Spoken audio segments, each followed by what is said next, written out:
Merci de votre invitation. Faut bien regarder ça parce que c'est un animal, enfin je pense que vous connaissez tous les animaux, mais les animaux nous apprennent beaucoup de choses. Cet animal, c'est un okapi. Voilà. Évidemment que les premiers qui n'en ont vu qu'un morceau, dans la forêt, ceux qui ont vu les fesses ont dit il y a un zèbre bizarre dans la forêt, ceux qui ont vu la tête ont dit il y a une girafe bizarre dans la forêt. Ceux qui ont vu l'ensemble, ils ont dit qu'est-ce qu'ils sont bêtes d'avoir pris ça pour un zèbre ou pour une girafe. C'est un animal complètement différent, certes de la famille des, il a des mamelles, c'est un mammifère, mais bon. Eh bien c'est pareil, je vais vous montrer que cette association Mickey-cholangite sclérosante primitive, c'est une Mickey particulière. Voilà, c'est ni une girafe, comme dirait un radiologue, ni... c'est une maladie particulière. Et toc. Je rebondis sur la question d'avant pour vous dire, parce que c'est peut-être une introduction dans le fond, combien vous connaissez de maladies inflammatoires cryptogénétiques de l'intestin, de Mickey. Évidemment, on va dire la maladie de Crohn, la rectocolite hémorragique, mais ça, c'est pas moderne de dire ça. Parce que la biologie, c'est-à-dire la génétique et la microbiologie, chacun travaillant séparément avec des fonds séparés dans des groupes séparés, disent tous, il y a 3 maladies. La maladie de Crohn de l'intestin grêle, qui a d'ailleurs été décrite par M. Crohn et ses petits camarades, la rectocolite hémorragique et la maladie de Crohn du côlon. Voilà. Bon, alors c'est juste une petite intro pour vous rappeler que les choses évoluent et c'est des maladies différentes. Alors là encore une maladie différente, cette Mickey associée à la CSP. Alors après, je déroule, ça va être facile parce que tout le monde sait tout le monde se répète. On dit... Allez, une Mickey est associée à la CSP dans 60 à 80% des cas, au moins dans nos études à nous qui nous intéressent, nous, c'est-à-dire les études d'Europe du Nord. Et puis, les faits saillants, je vais les passer les uns après les autres. C'est souvent une maladie pancolique, souvent une maladie peu parlante cliniquement, qui s'associe plus souvent que le hasard à une iléite de reflux, souvent avec une épargne du rectum comme c'est bizarre, et puis un risque accru de cancer. On va voir tout ça. Il y a un beau papier qui fait plein de tableaux quand on cherche les choses, c'est bien d'avoir un bon papier. C'est cette revue générale pas très très ancienne qui reprend toutes les séries et que vous allez voir, je suruse dans ce topo. Pourquoi je la suruse ? Parce que ça nous permet d'avoir des références et puis les chiffres. Bon, voilà à peu près le nombre de patients qui ont été étudiés dans ces différentes études, qui disent qu'il y a un peu plus de mal. Et puis alors, je rentre, c'est quelle Mickey ? Je rentre dans mon sujet. Quelle est la Mickey associée à CSP ? Alors, après ce topo, vous allez dire, c'est la Mickey spéciale CSP. Mais jusqu'à maintenant, les autres, ils n'ont pas fait comme ça. Ils ont dit, c'est une UC, c'est-à-dire une rectocolite hémorragique, ou c'est une maladie de Crohn. Et comme vous le voyez, quand on prend des classifications usuelles, macroscopiques, histologiques, ça ressemble vraiment à une rectocolite hémorragique dans 83-97, allez, on va dire entre 60 et 80% des cas, ou à une maladie de Crohn dans le reste du pourcentage des cas, avec un certain nombre de cas qu'on dit non classés, le terme indéterminé étant en principe pour les mycologues stricts réservé au cas où même avec la pièce de colectomie, on n'est pas capable de dire ce que c'est. Les hépatologues doivent bien avoir des trucs comme ça. J'en suis sûr. Des trucs comme ça. Voilà. Alors, quelle est la localisation de cette Mickey ? Là aussi, plus ça va, plus on se dit, mais c'est spécial quand même cette affaire par rapport à nos Mickey usuels. Pourcentage de malades avec une... alors, on va commencer par les pancolites. Vous voyez, les pancolites dans les Mickey non CSP, 60, 50, 60... Bon, allez, on va dire 50 à 70% des cas. Et, dans les... Mickey associé au CSP, là on voit des chiffres beaucoup plus élevés. D'accord ? Donc c'est plus souvent des pancolites, et du coup moins souvent des colites gauches, qui sont, normalement un tiers des Mickey sans CSP et moins, et alors encore moins souvent des rectites isolées. Là les rectites isolées, vraiment, on va dire, vous voyez, alors il y a bien sûr, allez, on va dire 13%. C'est pas beaucoup. Bon. Et d'ailleurs, c'est intéressant, je l'ai mis sur ce bout du tableau, l'épargne rectale. Un gros piège pour les gastro-entérologues, l'épargne rectale, parce que souvent, quand on fait une rectoscopie, qu'on ne trouve rien, on dit il n'y a pas de rectocolite, puisqu'il n'y a pas de rectite. Bon, l'épargne rectale, dans les Mickey standards sans CSP, c'est quelque chose de rare, sauf quand on est un gastro-entérologue bizarre.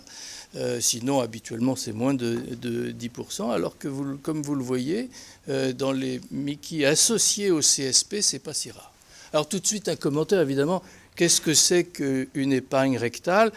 Si quelqu'un ne fait pas beaucoup de rectoscopie, il ne va pas avoir des lésions minimes.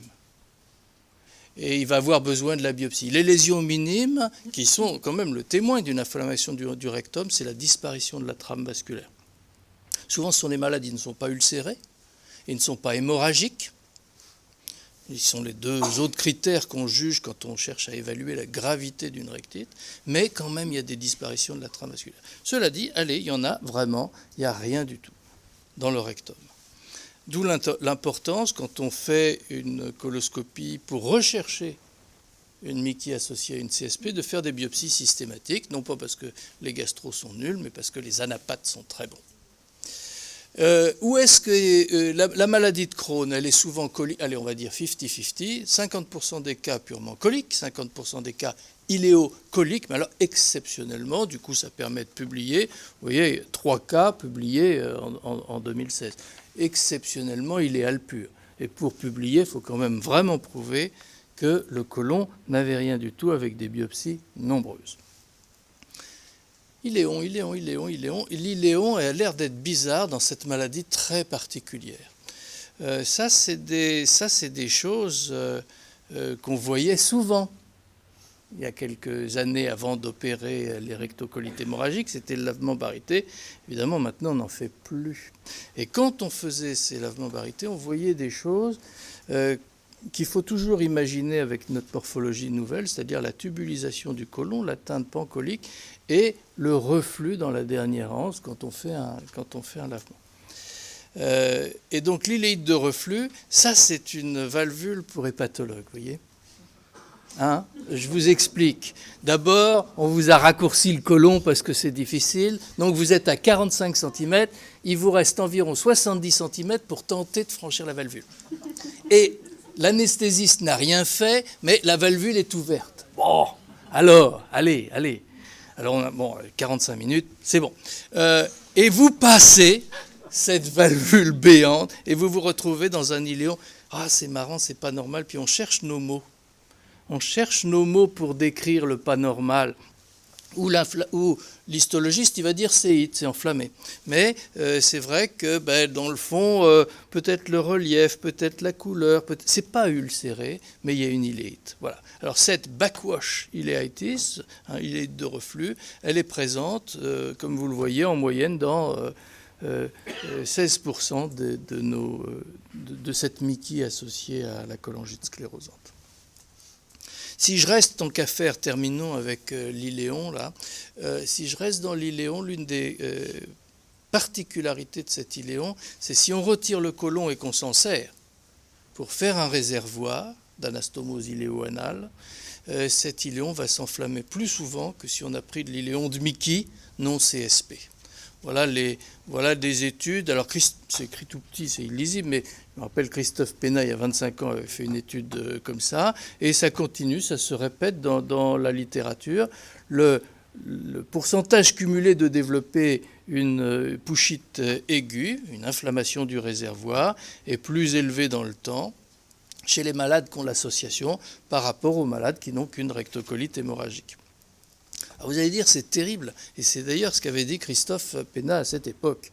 Il revenait de la Mayo Clinique, dire arrêtons d'opérer les malades du côlon parce qu'on leur donne la pochite. Enfin, pourcentage de pochite élevé.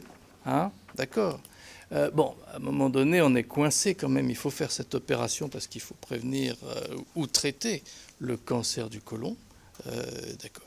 Alors, peut-être faut-il donner une bonne nouvelle. Quand on regarde les choses, ils font moins de maladies de Crohn de la poche. Donc en fait, ils font des pochites récidivantes, aiguës, mais qui évoluent de manière plus sympathique que certaines pochites très chroniques de rectocolite, très chroniques, qui vont être très creusantes et ressembler à une maladie de Crohn. Là aussi, on ne sait pas si c'est des maladies différentes. En tout cas, peut-être une façon de regarder les choses quand on choisit une opération pour un petit jeune, là, hein, à qui on va retirer le côlon et qui va aller aux toilettes 5 fois par jour, c'est de se dire dans quel pourcentage des cas il va y avoir un échec de la poche. 5% contre 2,5% dans cette étude. Donc c'est quand même pas des pourcentages extrêmement élevés. Alors la dysplasie, bon, gros tableau, mais c'est pour vous dire, ben oui, il y a plein d'informations, et donc je vais essayer de traiter avec vous cette inflammation. Plus d'inflammation chez ces malades que dans la rectocolite hémorragique standard. Enfin, plus de dysplasie, pardon, plus. Du coup, d'où ce qui a été dit tout à l'heure, la nécessité d'un dépistage particulier.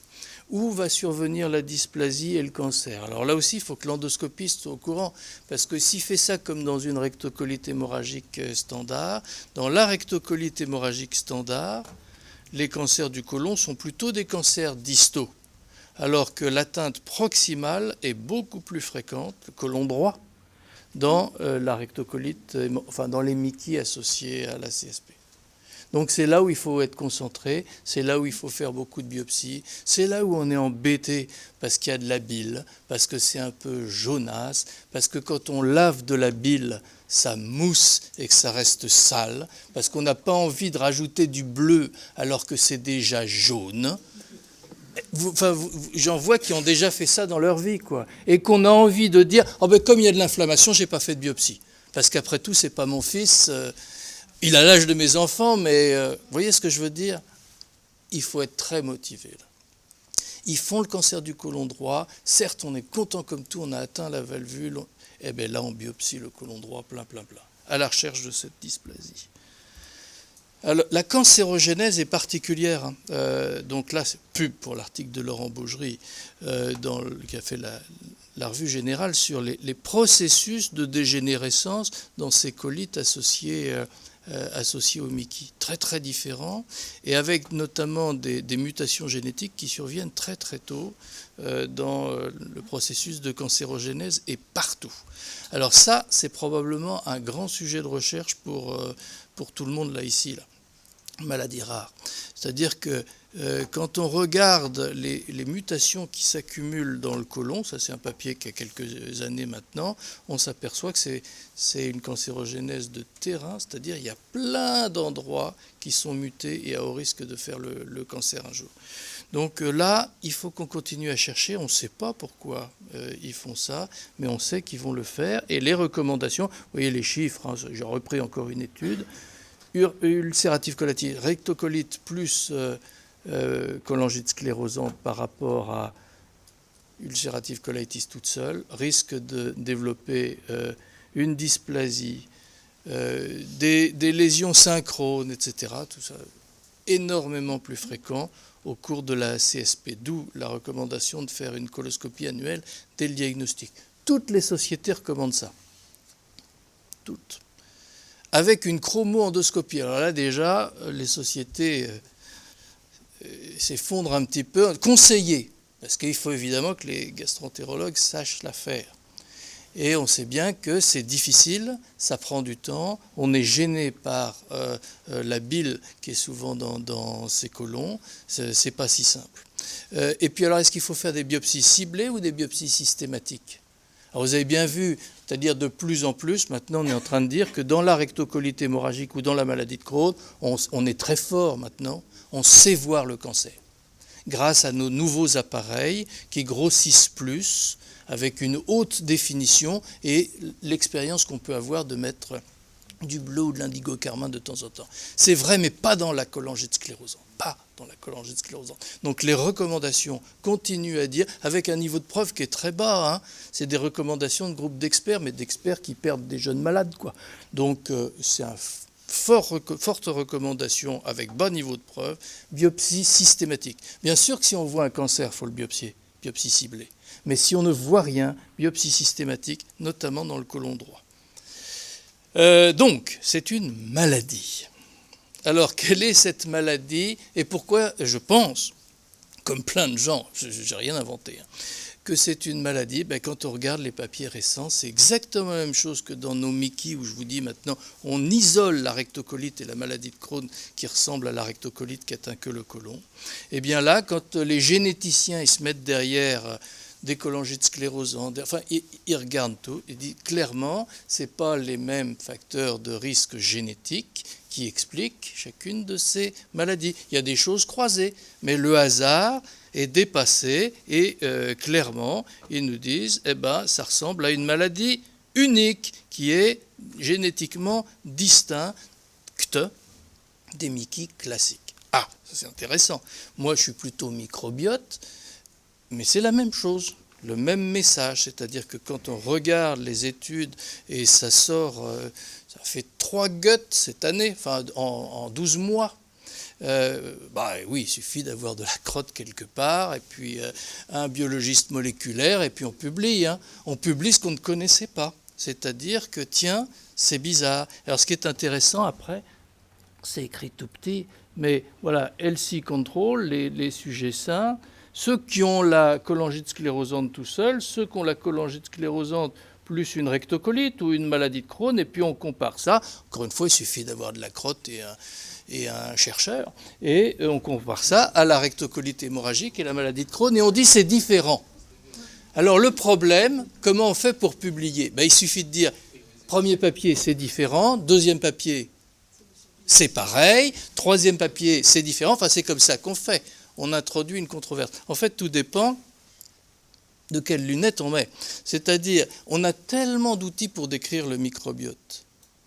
Si on s'intéresse à une espèce ou à un genre, on va trouver des différences qu'on ne va pas voir si on regarde l'ensemble du microbiote. Ou parfois, c'est l'inverse. On dit l'ensemble du microbiote est perturbé, mais je n'arrive pas à voir précisément. Donc c'est ça qui explique ces discordances entre les études. Ce qui est très intéressant, c'est de voir, alors du coup, il y a des maladies contrôles qui ne sont pas utilisées encore, je n'ai pas encore vu, CBP versus PSC. Mais on va le voir, quoi. Enfin, c'est clair. Et on verra à ce moment-là des effets communs à la cholestase, entre guillemets, qui est un facteur finalement écologique pour nos bactéries coliques. Et puis on verra donc des points communs et des différences. Ce sera rigolo.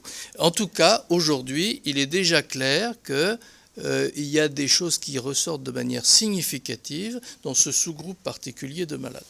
Est-ce que ça m'aide à les soigner? Pas du tout. Mais bon, mais voilà. Alors vous allez dire, ah oui, mais est-ce que par hasard, il y aurait des biais? Est-ce que par hasard, ce qu'on serait en train de mesurer là, ce serait l'effet de l'URSO, par exemple? Il faut les étudier, ces biais. Il faut les étudier, et ce qui est intéressant, c'est que quand on donne de l'URSO à quelqu'un, en fonction des études, il y a des études qui disent, tiens, ça change le microbiote, et là, la discussion est facile. Oui, vous avez donné à manger de l'URSO au microbiote, normal qu'il change, non? Normal qu'il devienne plus beau, l'URSO, quoi. C'est-à-dire qu'il est capable de métaboliser l'URSO, vous favorisez un certain écosystème en défaveur d'un autre. Et puis il y a des papiers qui disent ça ne fait rien du tout, et là on dit oui, c'est normal aussi, parce qu'on ne peut pas tout faire dans tous les domaines. Donc l'un des derniers Gut disait l'URSO ne fait rien du tout sur le microbiote de la CBP, et il y a plusieurs Gut de cette année qui disaient l'URSO fait quelque chose sur le microbiote de la CSP. Moi, mon interprétation, j'ai une interprétation, niveau de preuve, avis d'expert, nul, mais pas plus mauvais que les autres. Vous voyez ce que je veux dire? Puisque tout ça, c'est dans les discussions. Mais probablement, l'URSO fait quelque chose de mesurable une fois et de non mesurable une autre fois. Pareil, quand on regarde la muqueuse, les bactéries associées à la muqueuse, il y a des profils qui semblent particuliers. Alors, ce qui est intéressant, évidemment, c'est qu'on peut encore faire des papiers, parce qu'il y a des gens qui ont dit « Oui, mais c'est aussi particulier à la ville dans laquelle l'étude a été faite. » À Oslo, il y a ça, et dans, je ne sais plus quoi, en Amérique du Nord, à Calgary, il y a ça. Alors, Qu'est-ce qu'on en fait? D'où l'importance des travaux de recherche que vous allez enclencher ensemble. Bon, alors peut-être que dans le fond, et je termine là-dessus, parce qu'on pourrait s'en servir comme un test diagnostique.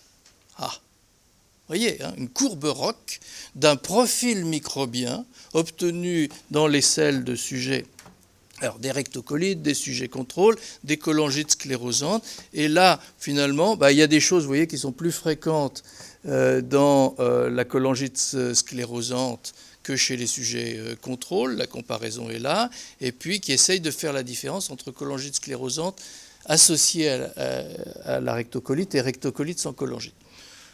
Dernier truc, c'est difficile, c'est cette partie de la courbe, ça sort pas très bien.